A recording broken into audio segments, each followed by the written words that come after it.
Hello दोस्तों, स्वागत है आपका अपने इस YouTube channel Saurabh Yadav all in one पर। तो दोस्तों, जैसा कि आप जानते हैं कि हमारे यूट्यूब चैनल पर एक NCERT page bye page series चल रही है, जिसमें हम पेज नंबर 1, पेज नंबर 2 और पेज नंबर 3 की बात कर चुके हैं। हमारा चैप्टर चल रहा था मानव जनन, ह्यूमन रिप्रोडक्शन। हिंदी में से कहते हैं बच्चों मानव जनन। इसमें हम पेज नंबर 1, पेज नंबर 2 और पेज नंबर 3 की बात कर चुके हैं। पेज नंबर 1 में हमने जनन के पदों को देखा था, जनन के पदों को देखा था। और पेज नंबर 2 और 3 में हमने मेल रिप्रोडक्टिव सिस्टम को देखा था। तो दोस्तों, आज हम पेज नंबर 4 की बात करेंगे, जिसमें हम फीमेल रिप्रोडक्टिव सिस्टम की बात करेंगे। पेज नंबर 4 और इवन बच्चों पेज नंबर 4 से लेकर के पेज नंबर 5 और पेज नंबर 6, इन तीनों पेजों पर फीमेल रिप्रोडक्टिव सिस्टम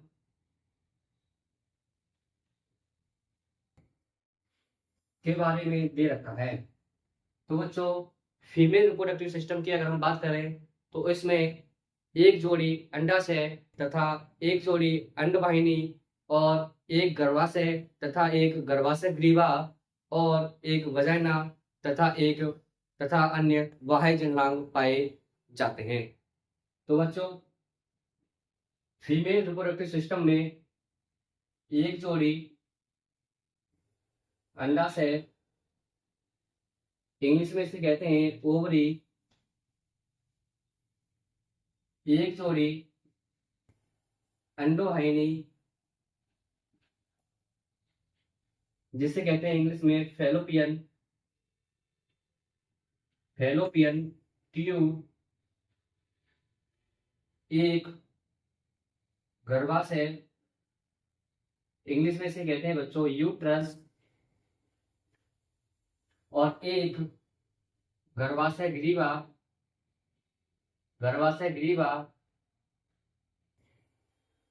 और आगे एक वजाइना तथा अन्य बाह्य जननांग।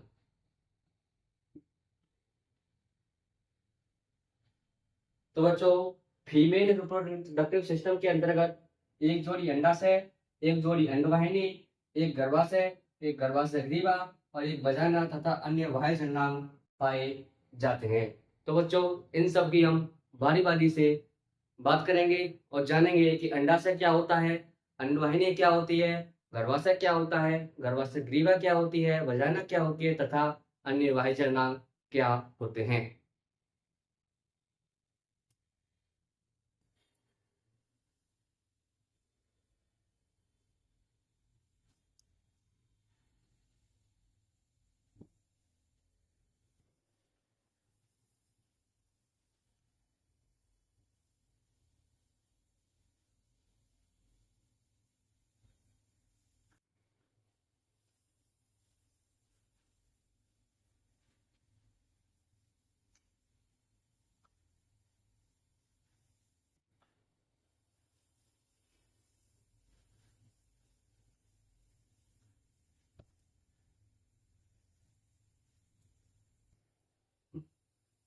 तो चलिए बच्चों, बात करते हैं हम अंडाशय की।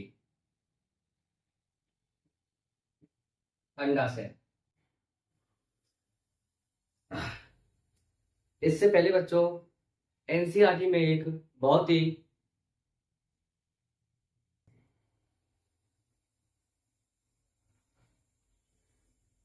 तो बच्चों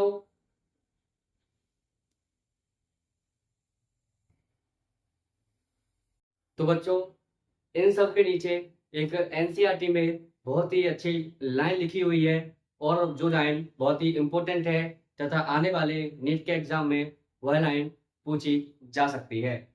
तो बच्चों, यह लाइन है कि जो फीमेल रिप्रोडक्टिव सिस्टम होता है, फीमेल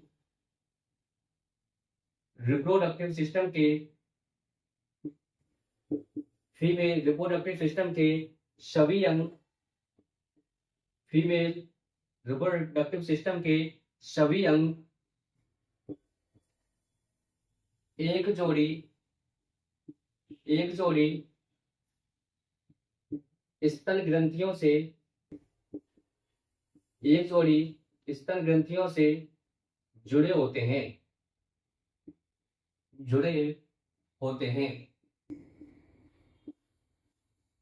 जिसके फलस्वरूप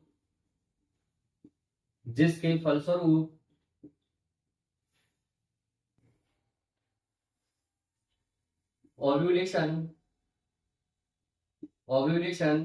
फर्टिलाइजेशन,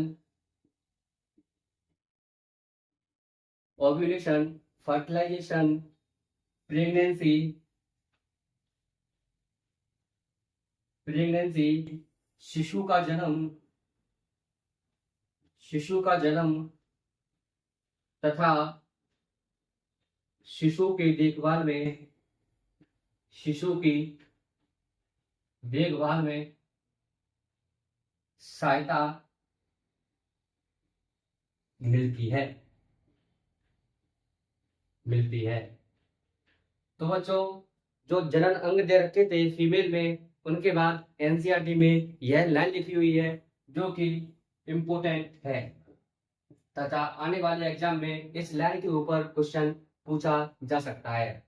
एक और बात समझ लो बच्चों कि फीमेल रिप्रोडक्टिव सिस्टम के सभी अंग एक जोड़ी स्तन ग्रंथियों से जुड़े होते हैं, जिसके फलस्वरूप ओव्यूलेशन, फर्टिलाइजेशन, प्रेगनेंसी, शिशु का जन्म, शिशु की देखभाल में सहायता मिलती है।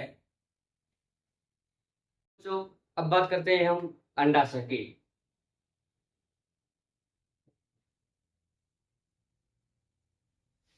जैसा कि बच्चों हम पहले ही बता चुके हैं, अंडाशय जो होते हैं एक जोड़ी होते हैं, यानी संख्या में 2 होते हैं और उदर के अंदर दोनों तरफ उपस्थित होते हैं। उदर के दोनों तरफ उपस्थित होते हैं। आगे अंडाशय जो होता है वह एक पतली एपिथीलियम द्वारा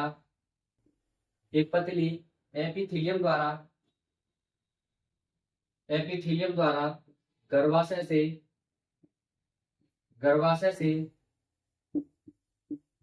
जुड़ा होता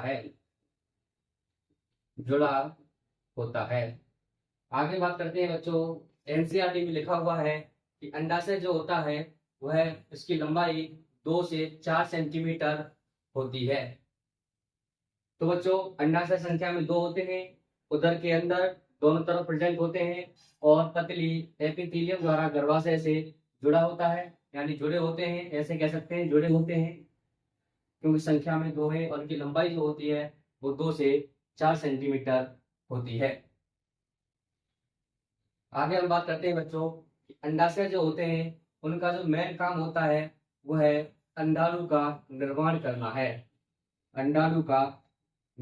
करना है तथा इसके साथ साथ यह स्टेरॉयड हार्मोन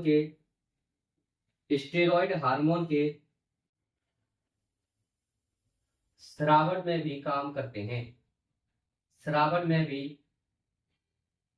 कार्य करते हैं। स्टेरॉयड हार्मोन के स्रावन में भी कार्य करते हैं। तो यह थी बच्चों अंडाशय के बारे में पूरी जानकारी जो कि आपकी एनसीईआरटी में दे रखी है। तो चलिए बच्चों, आगे हम बात करते हैं अंडवाहिनी की। अंडवाहिनी जिसे इंग्लिश में कहते हैं फैलोपियन ट्यूब, या इसका एक और नाम होता है ओविडक्ट। तो बच्चों, अंडवाहिनी जो होती है इसकी लंबाई एनसीईआरटी में दे रखी है 12 से 14 या ऐसे कह सकते हैं 10 से 12 सेंटीमीटर, जो कि लिगामेंट के द्वारा, जो कि अंडाशय से गर्भाशय तक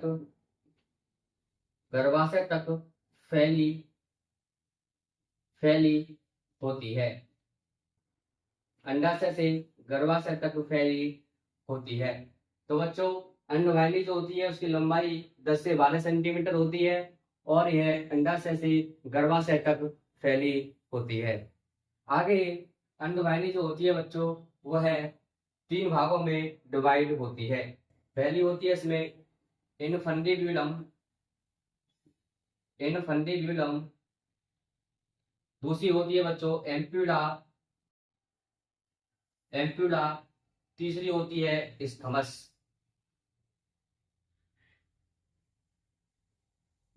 तो बच्चों, अंडवाहिनी जो होती है 3 पार्ट में डिवाइड होती है। Number 1 infundibulum, number 2 ampulla, number 3 isthmus. अब हम बात करते हैं बच्चों इनफंडिब्यूलम की। इनफंडिब्यूलम जो होता है वह अंडाशय से सबसे नजदीक होता है। बच्चों, इनफंडिब्यूलम अंडाशय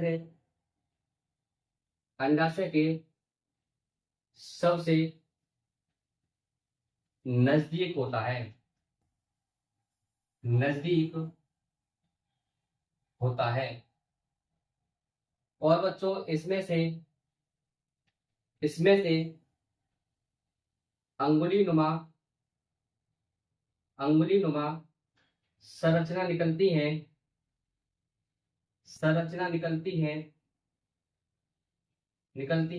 जिन्हें फिमरे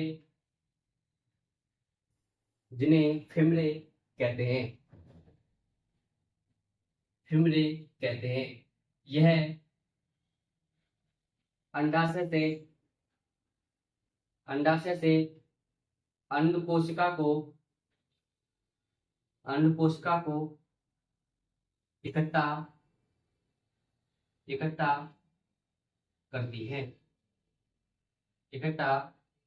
करती है। तो बच्चों, अंडवाहिनी जो होती है वह 3 पार्ट में डिवाइड होती है। Number 1 infundibulum, number 2 ampulla, number 3 isthmus. Infundibulum जो होती है वह अंडाशय के सबसे नजदीक होती है और इसमें से उंगली नुमा संरचना निकलती है जो कि फिम्बरे कहलाती है और अंडाशय से अंड कोशिका को इकट्ठा यानी कलेक्ट करने का कार्य करती है। एम्पुला जो होता है बच्चों, वह चौड़ा भाग होता है जिसमें निषेचन की प्रक्रिया होती है। और इस्थमस जो होता है बच्चों, यह एक संकीर्ण भाग है।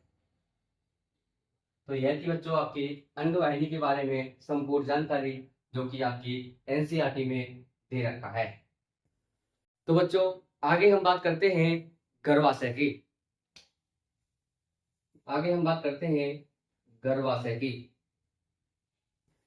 बच्चों, इंग्लिश में से कहते हैं यूट्रस।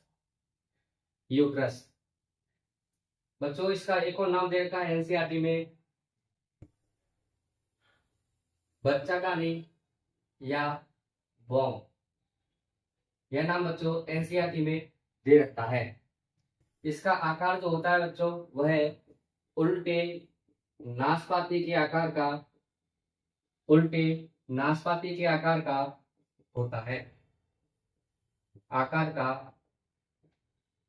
होता है। तो बच्चों, गर्भाशय जो होता है वह उल्टे नाशपाती के आकार का होता है तथा गर्भाशय से एक ग्रीवा निकलती है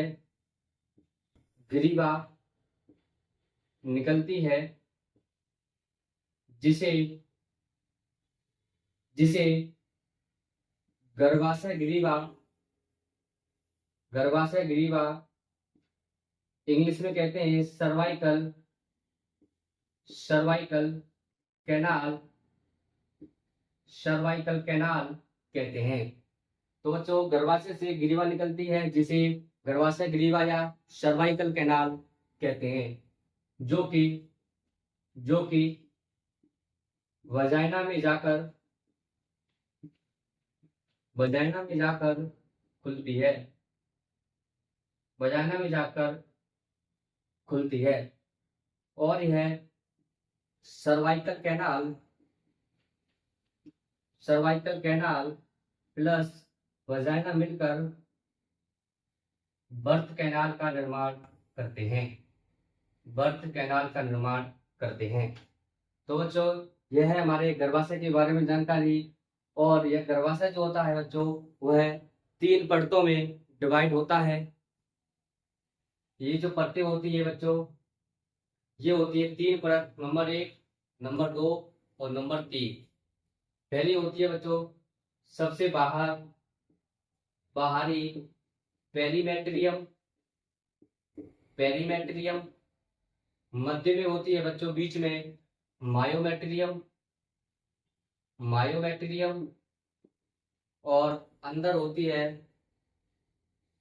एंडोमेट्रियम।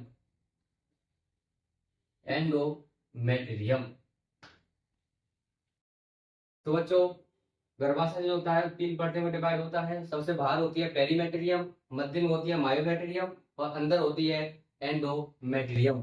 सबसे बाहर वाली परत जो होती है बच्चों यह होती है झिल्ली नुमा। मध्य वाली जो होती है यह चिकनी होती है और मोटी होती है। और अंदर वाली एंडोमेट्रियम जो होती है यह ग्रंथिल होती है। बच्चों जो गर्भाशय की मायोमेट्रियम होती है इसमें प्रसव के दौरान संकुचन होता है। और एंडोमेट्रियम जो होती है इसमें आर्तव चक्र के दौरान चक्रीय परिवर्तन होते हैं। आर्तव चक्र के दौरान क्या होते हैं इसमें चक्रीय परिवर्तन। तो बच्चों आप चिंता न करें कि प्रसव क्या है या आर्तव चक्र क्या है, इन सारी चीजों को हम बारी बारी से जानकारी करेंगे जब ये चीजें आएंगी। तो बच्चों गर्भाशय जो होता है वह उल्टे नाशपाती के आकार का होता है। गर्भाशय से ग्रीवा निकलती है जिसे गर्भाशय ग्रीवा कहते हैं या सर्वाइकल कैनाल कहते हैं, जो कि वजाइना में जाकर खुलती है। और सर्वाइकल कैनाल प्लस वजाइना मिलकर बर्थ कैनाल का निर्माण करते हैं और बच्चादानी बॉम्ब कहलाते हैं। गर्भाशय को और बाहरी परत जो होती है उसे पेरीमेट्रियम, मध्य वाली परत जो होती है उसे मायोमेट्रियम और अंदर वाली परत होती है उसे एंडोमेट्रियम कहते हैं। बच्चों यह थी तुम्हारी गर्भाशय के बारे में पूरी जानकारी जो कि एनसीईआरटी में दे रखी है। तो बच्चों अब हम बात करते हैं वाह्य जननांग की। वाह्य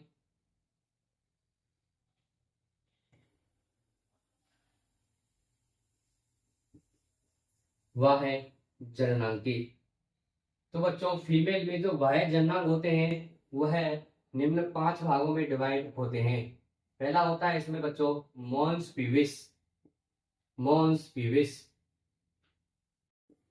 दूसरा होता है बच्चों लेबिया मेजोरा।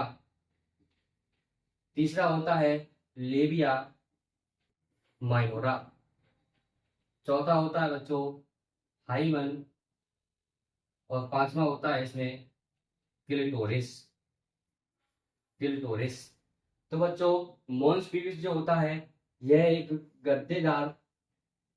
गद्देदार संरचना होती है जो कि जगन वालों से ढकी होती है। तो बच्चों मॉन्स पीविस जो होती है यह गद्देदार संरचना होती है जो कि जगन वालों से ढकी होती है। लेबिया मेजोरा जो होता है बच्चों यह ऊतकों का मासल फोल्ड होता है जो कि योनि द्वार योनि द्वार को ढके होता है, ढके होता है। लिविया मेनोरा जो होता है बच्चों, यह एक जोड़ा ऊतकों का वलन होता है। हाइमन जो होता है बच्चों, यह जिसे हिंदी में कहते हैं योनि छिद्र, योनि छिद्र। तो बच्चों हाइमन जो होता है यह प्रथम संभोग के दौरान फट जाता है, फट जाता है। इसके अन्य कारण भी हो सकते हैं, इसके अन्य कारण भी हो सकते हैं, हो सकते हैं। इसलिए बच्चों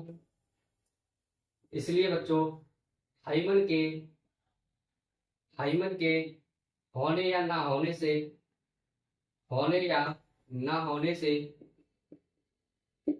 महिला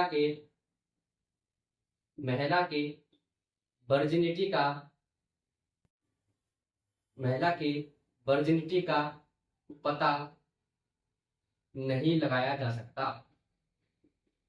लगाया जा सकता, यह क्वेश्चन बच्चों आपका नीट 2025 में आया था, नीट 2024 में आया था, नीट 2024 में आया था।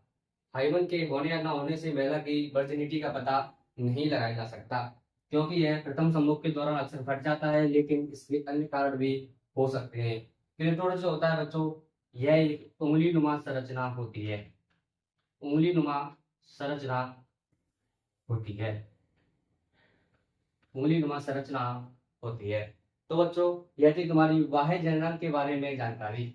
तो बच्चों एनसीईआरटी के पेज नंबर 4, पेज नंबर 5 और पेज नंबर 6 हम कंप्लीट कर चुके हैं। उसमें केवल एक चीज बची है, जो कि होती है स्तन ग्रंथियां, जो कि होती हैं स्तन ग्रंथियां। यह बच्चों पेज नंबर 6 पर दे रखी है। स्तन ग्रंथियां जो होती है बच्चों, यह एक जोड़ी होती हैं, एक जोड़ी होती हैं और ऊतकों से बनी होती हैं, ऊतकों से बनी होती हैं तथा इसमें वसा भी होता है, वसा भी होता है। तो बच्चों स्तन ग्रंथियों में 15 से 20 मेमोरी लोब पाए जाते हैं, और ये मेमोरी लोब जो होते हैं बच्चों, इनमें छोटी छोटी केशिकाएं होती हैं, जिन्हें कूपिका कहते हैं, इन कूपिकाओं में ही दूध का संश्लेषण होता है, ये कूपिकाएं आगे चलकर बच्चों मेमोरी डक्ट बनाती हैं, और यह मेमोरी डक्ट बच्चों आगे चलकर लेक्टिफेरस या एम्पुला बनाती है, और यह एम्पुला आगे चलकर बच्चों लेक्टिफेरस डक्ट बनाता है, और ये लेक्टिफेरस डक्ट जो होती है बच्चों, यह निप्पल में जाकर खुलती है। यहाँ से बच्चों दूध का शोषण होता है। तो बच्चों यह थी तुम्हारी स्तन ग्रंथियों के बारे में जानकारी, जो कि पेज नंबर 6 पर दे रखी है। यह एक जोड़ी होती है तथा ऊतकों से बनी होती है, तथा ये वसा से भी मिलकर बनी होती है। मेमोरी लोब जो होते हैं बच्चों 15 से 20 होते हैं, छोटी छोटी कोशिकाएं निकलती हैं इनमें से, जिन्हें कूपिकाएं कहते हैं, और कूपिकाओं में बच्चों दूध का संश्लेषण होता है, और ये मेमोरी डक्ट में जाकर खुलती हैं, आगे चलकर ये एम्पुला में जाती हैं, और ये फिर लेक्टिफेरस डक्ट में जाकर के निप्पल में जाकर खत्म होती हैं, जहां से दूध का शोषण होता है। तो बच्चों हम ह्यूमन रिप्रोडक्शन चैप्टर में page number 1, page number 2 page number 3, page number 4, page number 5 और पेज नंबर 6 को कंप्लीट कर चुके हैं। पेज नंबर 1 में हमने जनन के पदों को देखा था। पेज नंबर 2 और 3 में हमने मेल रिप्रोडक्टिव सिस्टम को देखा था। और पेज नंबर 4 और पेज नंबर 5 और पेज नंबर 6 में हमने फीमेल रिप्रोडक्टिव सिस्टम को देखा है। तो बच्चों, आगे की वीडियो में हम पेज नंबर 7 और पेज नंबर 8 की बात करेंगे। यह वीडियो हमारी यहीं तक रहेगी। ये वीडियो पसंद आई है तो वीडियो को लाइक करें, कमेंट करें, शेयर करें तथा चैनल को सब्सक्राइब जरूर करें। धन्यवाद।